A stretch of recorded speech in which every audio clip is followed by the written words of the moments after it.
Yes, welcome into this program. I'm Michael Nyawina, the Executive Director of Christian Community Healthcare Foundation, Kenya, abbreviated as Qwetu, Kenya. Here we are for To Chap a Story project. That is a digital storytelling project for social change meant to empower the youths. Welcome into the program. With me here, I have Domnic Asewe. Welcome into the program. Welcome. Kindly tell us who you are. Thank you so much, Michael. My name is Domnic Asewe. I'm born in Sierra County, Bondo Sub-County. I have a family. I'm married with several children. In our culture, the number of children are never mentioned. I'm an extension officer. Actually, I'm working in Bungoma County, in the Municipal Agriculture. And this is something that I've been doing for a number of years. I've worked in several places. I'm a graduate with the Master of Science and Cultural Extension. And that is what I've been doing. And that is what I have passion in. Generally in life, people face different challenges. And I know that you faced quite a number of challenges in your life. Now, could you kindly tell us some of the life journey challenges you've been able to face and how you've been able to address them? Yeah, as a human being, you must pass through challenges. But some of these challenges, they differ depending on where you've come from.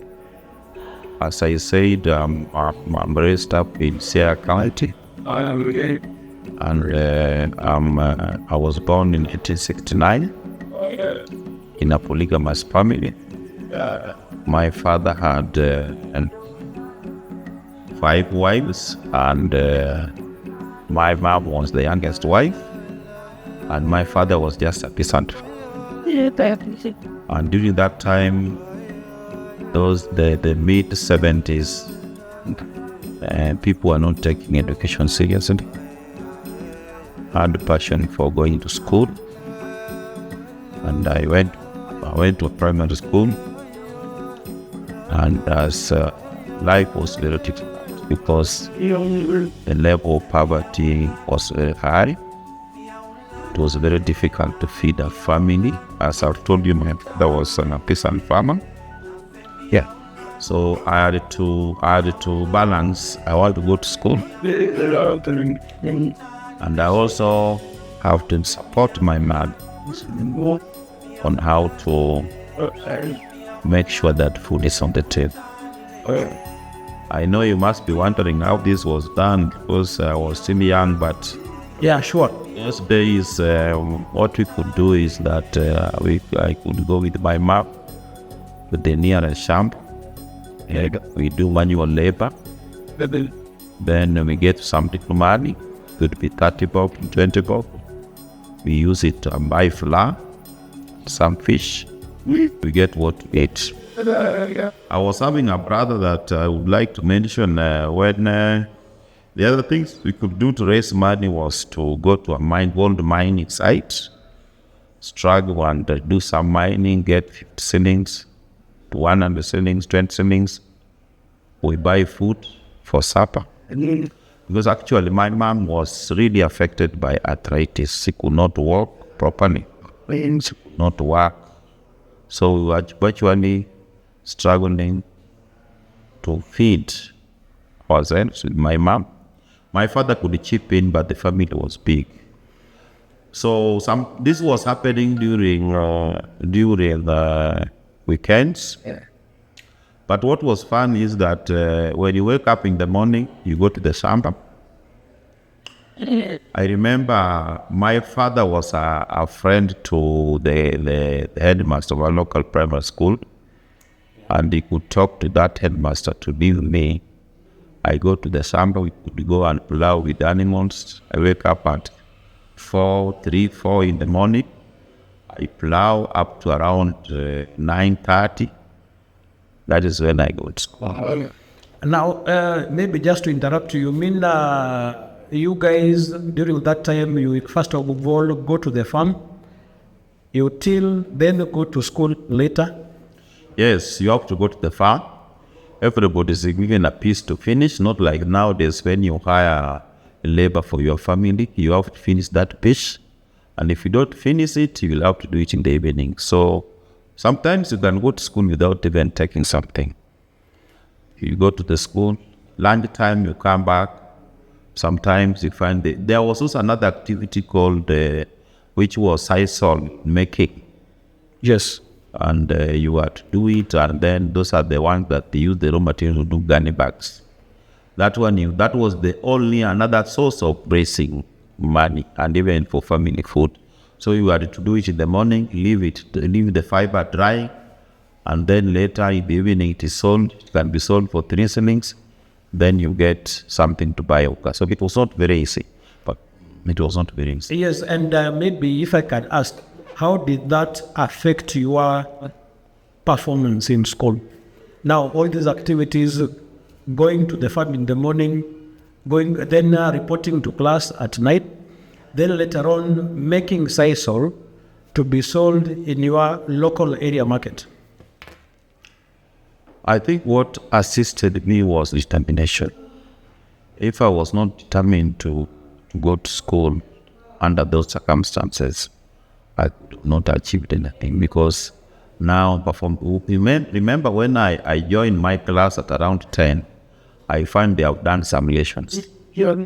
So I could struggle sometimes to don't get the position it wanted, but actually it was downing on my career or my education progress.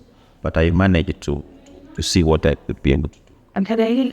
Yes, despite all this, you were able to excel and proceed to university. Now tell us, how did you manage? It is a story that sometimes when I talk about it, I wonder, I think it is just a case of God, because after going through all that, I passed my primary school. I was selected one of the best secondary schools. Yeah. And the brother following was also in another secondary school. So actually my father, it reached a point that my father could not manage to pay the whole of the school fees for the 2 of us. So I had to drop out of school despite having passed well.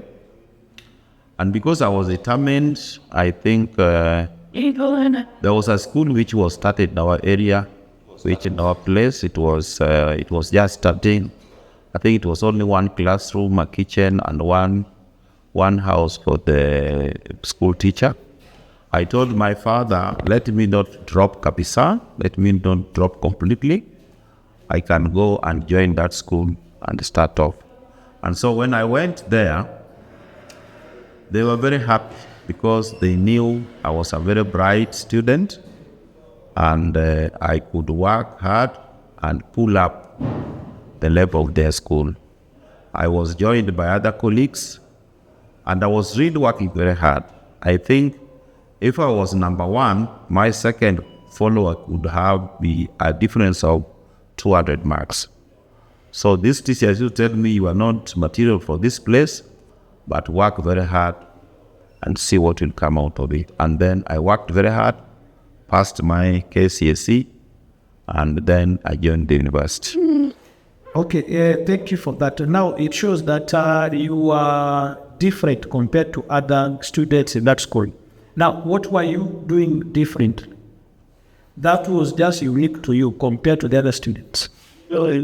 What is important in life is you must have a focus.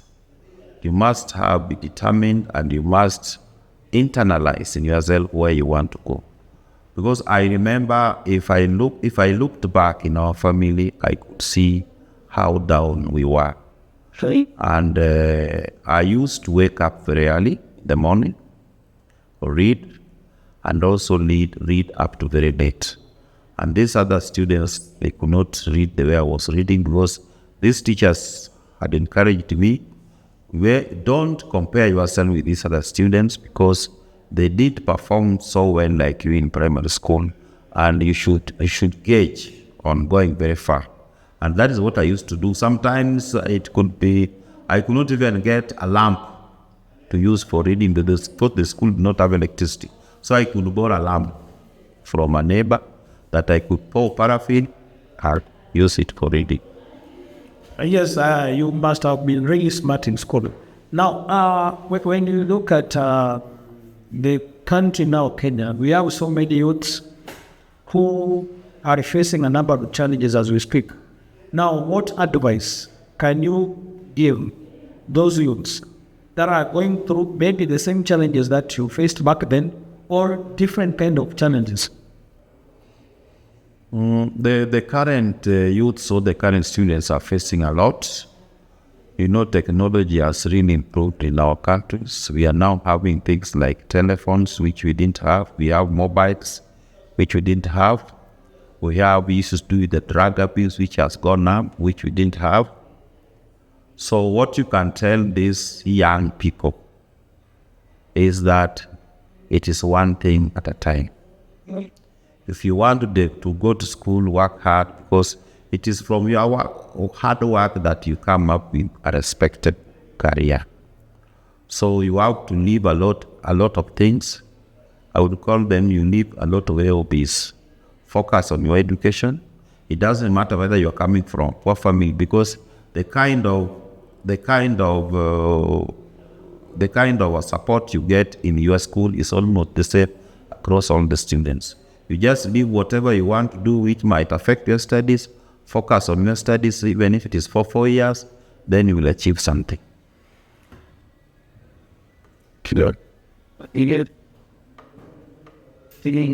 Yes, thank you for that. Now, from our talks here, I've been able to pick quite a few things. One, dedication, perseverance, hard work, and being focused in your life goals. Now, this Tuchape Story project is meant to empower, motivate, and educate the youths that are finding challenges out there. Now, what is your take or your view about this project and the role it is playing in our present-day society?